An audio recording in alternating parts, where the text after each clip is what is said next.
Bonjour, donc je suis Sylvie Bello, propriétaire avec mon mari François du gîte Le Séchoir de Braguez. Le Séchoir de Braguez, c'est une histoire de famille en fait. Un séchoir à tabac, un ancien séchoir à tabac qui était sur une propriété familiale, la propriété du grand-père de mon mari.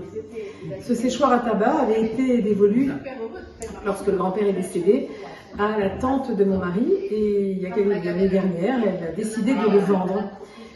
Donc nous nous sommes posé la question de savoir si on allait avoir de nouveaux voisins.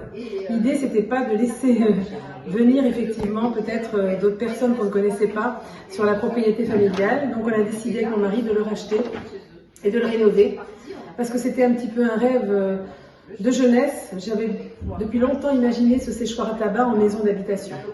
Voilà, donc on a décidé de faire un gîte touristique pour 12 à 15 personnes, voilà, en pleine campagne.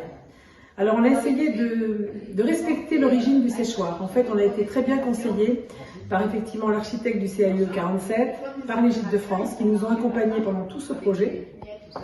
Et effectivement, l'idée c'était de conserver l'aspect extérieur du séchoir avec les ouvertures, fenêtres dans l'axe des ventelles d'autrefois. Nous avons pu même récupérer le bardage du séchoir pour faire la cuisine équipée. L'escalier est fait par les compagnons du devoir. Nous avons récupéré une table, fait une table de salon avec une ancienne porte du séchoir à tabac.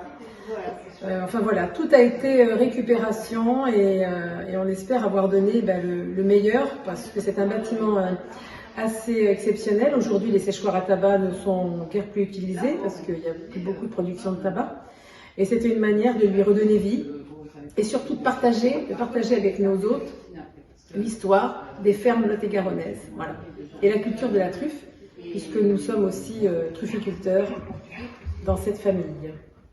Alors aujourd'hui, c'est le jour de la labellisation. C'est un grand moment, j'imagine, très émouvant pour vous.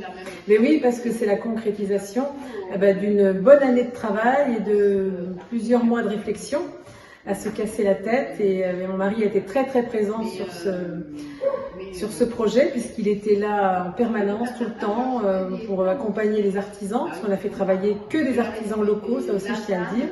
Et aujourd'hui, effectivement, Gîtes des France est venu valider tout ce que nous avons fait et effectivement nous labelliser en gîte 4 étoiles, donc ça a 4 épis, donc on est très très contents, et avec des recommandations et des conseils que nous allons suivre, parce que nous sommes des débutants dans le domaine. Mais vraiment, pour nous, c'est la concrétisation d'un projet familial. Et je dois dire qu'on a été très très bien accompagnés par Brigitte, par Sylvie, par toute l'équipe des Gîtes de France, par tous les acteurs locaux, par les syndicats, les offices du tourisme, Sylvie Farbos, par des propriétaires déjà de gîtes, Edwige Cousseau, qui nous a bien conseillé également. Voilà, le conseil général et le conseil régional nous ont accompagnés par le biais d'une subvention.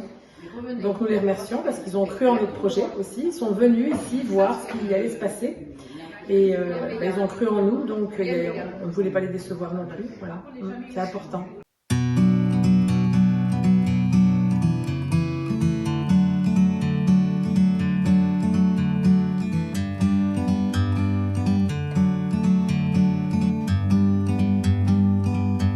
Like a bird on a tree,